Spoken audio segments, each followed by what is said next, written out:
فلما جاءت قيل أهكذا عرشك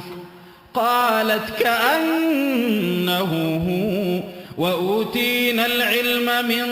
قبلها وكنا مسلمين وصدها ما كانت تعبد من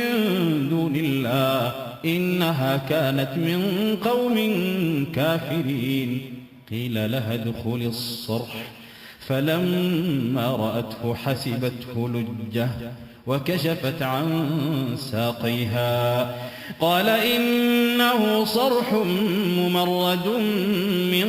قوارير قالت رب إني ظلمت نفسي وأسلمت مع سليمان لله رب العالمين.